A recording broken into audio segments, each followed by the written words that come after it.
হ্যাঁ, মনে হয় সুমিত্রা চাচি আজকে মটর পোলাও বানিয়েছে। হ্যাঁ, এই মটর পোলাওয়ের গন্ধে তো আমার এখনই খিদে পেয়ে গেল। আমার ইচ্ছে করছে সুমিত্রা কাকির কাছে গিয়ে মটর পোলাও খাই। আরে বাচ্চারা, তো এতে এত ভাবার কি আছে? হ্যাঁ, ভেতরে এসো, আমি তোমাদেরকে মটর পোলাও খাওয়াবো। সুমিত্রার স্বামীর নিজস্ব চাষের জমি ছিল। জমির অর্ধেকটা জুড়ে সে ধানের চাষ করত, আর বাকি অর্ধেকটাতে মটরের চাষ করত। তাই জন্যই সুমিত্রা মাঝে মাঝেই নিজের বাড়িতে মটর পোলাও বানাতো।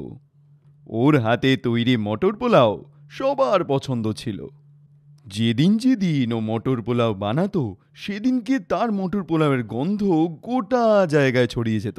মাঝে মাঝে এলাকার বাচ্চারা সুমিত্রা চাচির কাছে তার হাতের মটর পোলাও খেতে আসতো, আর সুমিত্রাও খুব সযত্নে তাদেরকে মটর পোলাও খাওয়াতো।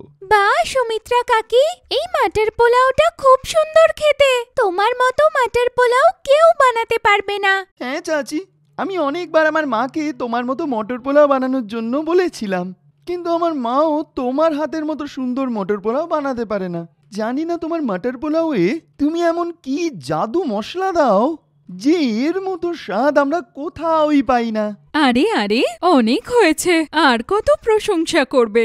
আচ্ছা শোনো, তোমরা দুজন এখানে বসে মজা করে মটর পোলাও খাও, ততক্ষণে তোমাদের কাকাকে আমি খেতে মটর পোলাও দিয়ে আসি। সুমিত্রা একটা টিফিন বক্সে সেই মটর পোলাওটা ভরে খেতের জন্য এগিয়ে যায়। এই নাও, তোমার জন্য খাবার এনেছি।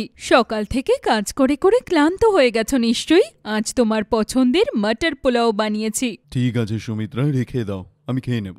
আরে কি হলো, তোমাকে এরকম চিন্তিত দেখাচ্ছে কেন?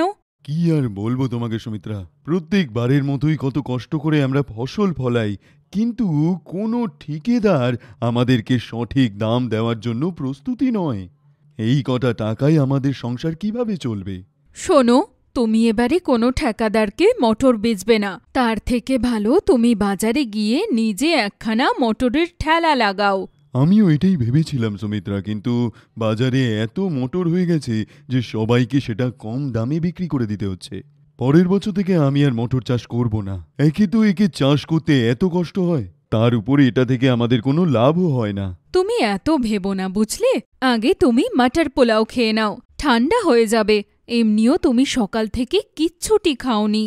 সুমিত্রা মহেশকে মটর পোলাও খাওয়ার জন্য দেয়। আরে বাহ সুমিত্রা, জানি না তোমার মটর পোলাও এ কি জাদু আছে যে আমি এটা খেলেই আমি আমার সব দুঃখ ভুলে যাই। তোমার হাতের মটর পোলাও একবার যে খেয়েছে, তার কিন্তু অন্য কারোর হাতের মটর পোলাও আর ভালো লাগবে না। এসো এসো, তুমিও একটু খাও। স্বামী স্ত্রী দুজনে বসেই মটর পোলাওটা খাওয়া শুরু করেছিল, তখনই মহেশ বলে উঠল, আচ্ছা সুমিত্রা, যদি আমরা আমাদের ফসলটাকে আলাদা আলাদা না বেচে এদের মটর পোলাও বানিয়ে বিক্রি করি তো আমাদের উপার্জন কিন্তু অনেক বেড়ে যাবে। এমনিতেও তুমি এত সুন্দর মটর পোলাও বানাও, তো সব মটর পোলাও একেবারে বিক্রি হয়ে যাবে। কথাটা তো তুমি ঠিকই বলেছ, কিন্তু লোকজন মটর পোলাওয়ের মতো সামান্য খাবার কি টাকা দিয়ে কিনে খাবে? এখন তো বেশিরভাগ লোকজন সিঙ্গারা, ছোলে ভাটুরে এসব খেতে পছন্দ করে। আরে এরমটা জরুরি নয় সুমিত্রা, যদি তুমি ভালো খাবার বানাও তাহলে লোকে চেটে পুটে খাবে, সেটা ছোলা ভাটুরাই হোক কি মটর পোলাও। তাই জন্যই আমি বলছি, কালকে থেকে মটর পোলাও বানাও এবং আমরা সেটা বিক্রি করতে যাব বাজারে গিয়ে, ঠিক আছে? মহেশ সুমিত্রাকে ক্ষেতের থেকে মটরগুলো দিয়ে দেয়, আর সুমিত্রা নিজেদের গুদাম থেকে অনেকটা চাল নিয়ে আসে। ও সকালবেলা মটর পোলাও বানাবে বলে রাত্রিবেলায় অনেকগুলো মটর ছাড়িয়ে রেখে দেয়। পরের দিন সকাল সকাল উঠে সুমিত্রা মটর পোলাও বানাতে শুরু করে। মহেশ্বর মটর পোলাও বানানোতে অনেকটাই সাহায্য করতে থাকে। কিছুক্ষণের মধ্যেই মটর পোলাও একদম তৈরি হয়ে যায়। শোনো, বাজারে গিয়ে আমি নিজে মটর পোলাও বিক্রি করব। তোমাকে তো ক্ষেতের কাজও করতে হবে, তাই জন্য আমি বলি তুমি মাঠে যাও। ঠিক আছে সুমিত্রা। সুমিত্রা একাই নিজের মটর পোলাওয়ের ঠেলা গাড়িটা নিয়ে বাজারে বিক্রি করতে যায়।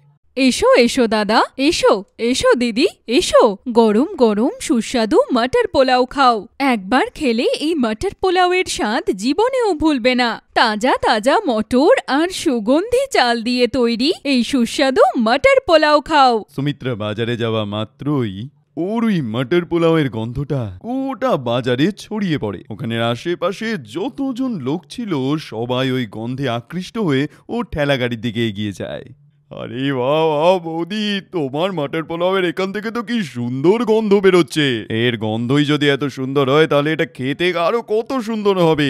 আমি আর অপেক্ষা করতে পারছি না, তুমি তাড়াতাড়ি করে আমাকে 1 প্লেট মটর পোলাও দাও, আমি খাবো। হ্যাঁ দিদি, আর 1 প্লেট আমার জন্যেও। সুমিত্রা তাড়াতাড়ি ওর সকল গ্রাহককে 1 প্লেট করে মটর পোলাও খেতে দিয়ে দেয়। গ্রাহকেরা মটর পোলাওটা মুখে দেওয়া মাত্রই ওরা তো আঙুল পর্যন্ত চাটতে থাকে। আরে বাহ দিদি, তোমার মটর পোলাওটা এত সুন্দর খেতে। আমি তো কোনো দিন আজ পর্যন্ত ভাবিনি যে মটর পোলাও নাকি এত ভালো খেতে হতে পারে। তুমি একটা কাজ করো, তুমি আমার জন্য আরেকটা প্যাক করে দাও, আমি মায়ের জন্য নিয়ে যাব। দেখতে দেখতেই সুমিত্রার দোকানে লোকজন ভরে যায়। সবাই মটর পোলাও খেতে চায়। ও একাই সবাইকে মটর পোলাও খাওয়াতে থাকে। আর কিছুক্ষণ পরেই যখন ওর ঠেলাগাড়িতে লোক একটু কম হয়, তখন ওর চোখটা একটা বাচ্চার দিকে যায়, যে একটা ছেঁড়া খোঁড়া জামা পরে দাঁড়িয়েছিল। আর সে অনেকক্ষণ ধরেই এক দৃষ্টিতে সুমিত্রার মটর পোলাওয়ের দোকানের দিকেই তাকিয়েছিল। মনে হচ্ছে এই বাচ্চাটার খুব খিদে পেয়েছে, তাই জন্যে ও আমার ঠেলার দিকেই তাকিয়ে রয়েছে।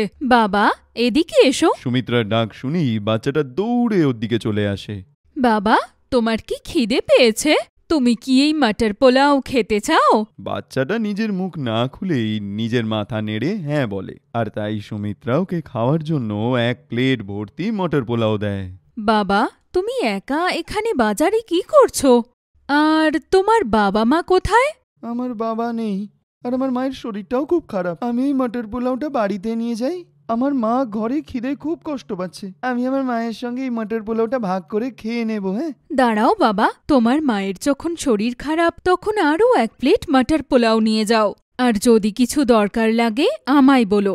ঠিক আছে আন্টি, তোমার অনেক অনেক ধন্যবাদ। তারপর থেকে ওই বাচ্চা রোজ সুমিত্রার কাছে মটর পোলাও নিতে আসে। সুমিত্রাও আনন্দের সঙ্গেই তাকে মটর পোলাও খাওয়ার জন্য দিয়ে দিত। সুমিত্রার এই বড় মন দেখে লোক ওর কাছে আরো বেশি আসতে লাগে। আর পুরো বাজারে সুমিত্রা গরিব মটর পোলাওয়ালি নামেই পরিচিত হয়ে গেল। তখনই কয়েকদিন পরেই বাজারের ওখানটায় ভয়ঙ্কর রকমের বাজ চমকে বৃষ্টি শুরু হয়। বৃষ্টি এতই ভয়ঙ্কর পরিমাণে হয়েছিল যে ওটা কয়েক দিন ধরে টানা চলে, যার জন্যে সুমিত্রা অনেক দিন ধরে এই বাজারে নিজের ঠেলা গাড়িটা আর লাগাতে পারে না। এইভাবে তো আমাদের মটর খারাপ হয়ে যাবে। সবজি বেশি দিন তাজা থাকে না। এই অবস্থায় আমি কি করে বাজারে মটর পোলাওয়ের ঠেলা লাগাই বলো তো? বাজারে চারিদিকে জল ভরে গেছে। সুমিত্রা এই জিনিসগুলো তার স্বামীকে বলছিলই, এমন সময় বাইরে কে যেন দরজা ঠকঠক করে। আরে, এই সময় বাড়িতে আবার কে এলো? তুমি দাঁড়াও, আমি এখানে দেখছি। মহেশ যখনই গিয়ে দরজাটা খোলে তখনই ও দেখে সামনে ওই ছেলেটাই ভিজে জামা কাপড়ে দাঁড়িয়ে আছে। আরে বাবা, তুমি কে? আমি সুমিত্রা কাকির সঙ্গে দেখা করব, যে মটর পোলাও বানায়। আচ্ছা, তুমি ভিতরে এসো বাবু। আরে বাবা, তুমি এখানে? হ্যাঁ কাকি, তুমি আমাকে রোজ মটর পোলাও খাওয়াতে না, তাই আজ আমি তোমার থেকে সাহায্য চাইতে এসেছি। কিরকম সাহায্য বাবা? তুমি কি মটর পোলাও খেতে চাও? না কাকি, বানের জন্যে সবার বাড়ির আনাজ খারাপ হয়ে গেছে। কারোর জমিতে কিচ্ছু ভালো নেই। আমাদের ওখানে কারোর কাছে খাওয়ার কিছু নেই। তুমি সবার জন্য মটর পোলাও বানিয়ে দেবে? সবাই অনেক দিন ধরে কিছু খায়নি, আমরাও খাইনি। ওই ছেলেটার সব কথা শুনে সুমিত্রার খুব কষ্ট হয়। ওর চোখ জলে ভরে ওঠে। তুমি চিন্তা করো না বাবা, আমি সবার জন্য মটর পোলাও বানাবো। কেউ ক্ষুধার্ত থাকবে না। আমি মটর পোলাও বানানোর সব জিনিস নিয়ে তোমার সাথে যাচ্ছি। দাঁড়াও সুমিত্রা, আমিও যাব তোমার সঙ্গে। 2 স্বামী স্ত্রী মটর পোলাও বানানোর সব রকম সরঞ্জাম নিয়ে ওই গ্রামে ওই বাচ্চাটার পিছন পিছন চলে যায়। ওইখানে সুমিত্রা গরিব মেয়েদের সঙ্গে একসাথে মটর পোলাও বানানো শুরু করে, যাতে কয়েকদিন ধরে বড় বুড়ো বাচ্চা যারা যারা খেতে পায়নি তারা সবাই খেতে পায়। সুমিত্রা যখন এরকমটা করছিল তখন একটা ছেলে সুমিত্রার ভিডিও বানিয়ে ইন্টারনেটে দিয়ে দেয়। তার কিছুদিন পরেই বড় বড় লোকেরা সুমিত্রার ঘরে আসতে শুরু করে। আপনারা কারা দাদা? কার সঙ্গে দেখা করতে চাইছেন? হ্যাঁ, আমরা সুমিত্রা দিদির সঙ্গে দেখা করতে এসেছি। হ্যাঁ, সুমিত্রা তো নিজের ঠেলা গাড়িটা নিয়ে বাজারে গেছে। আমি সুমিত্রার বর মহেশ। যদি কিছু বলার থাকে তাহলে আমাকে বলতে পারেন। দাদা আমাদেরকে মন্ত্রী পাঠিয়েছেন। কিছুদিন আগে সুমিত্রা দিদির যে ভিডিওটা ভাইরাল হয়েছিল সেটা দেখে মন্ত্রী খুব প্রভাবিত হয়েছেন। আজকের দিনে যেখানে লোকেরা এমনি এমনি কারোর সাহায্য করে না, সেখানে সুমিত্রা দিদি সবাইকে ওই বানের সময় ফ্রিতে খাবার খাইয়েছে। এই জন্যই মন্ত্রী চান উনি যে গরিবদের জন্য খাওয়ার জায়গা খুলেছেন সেটা সুমিত্রা দিদি গিয়ে উদ্বোধন করুক, যেখানে গরিব মানুষদেরকে ফ্রিতে খাবার খাওয়ানো যাবে। কিন্তু মন্ত্রী এই কাজের জন্য সুমিত্রা দিদিকে প্রত্যেক মাসে খুব ভালো মাইনে দেবে। আপনি আমাদের ভিজিটিং কার্ডটা রাখুন, সুমিত্রা দিদি এলে বলবেন এই নাম্বারটায় যেন একবার কল করে নেয়। ঠিক আছে দাদা, সুমিত্রা এলেই আমি সুমিত্রাকে বলবো যেন আপনাদেরকে অবশ্যই করে কল করে। সুমিত্রা বাড়ি আসা মাত্রই মহেশ তাকে সব কথা খুলে বলে। এইটা জানতে পেরে সুমিত্রা মারাত্মক খুশি হয়ে ওঠে। এবার মন্ত্রী তৈরি গরিবদের রান্নাঘরে ও রান্না করবে এবং গরিব মানুষদের সেবা করবে, আর তাদের জন্য মটর পোলাও বানাবে, যেখানে প্রত্যেকটা মানুষ ফ্রিতে সুমিত্রার হাতের মটর পোলাও খেতে পারবে। মন্ত্রী মহোদয় এই কাজের জন্য সুমিত্রাকে ভালো রকমের মাইনে দেয়, যেখান থেকে ওদের যে আর্থিক পরিস্থিতি সেটা আস্তে আস্তে ভালো হয়ে যায়।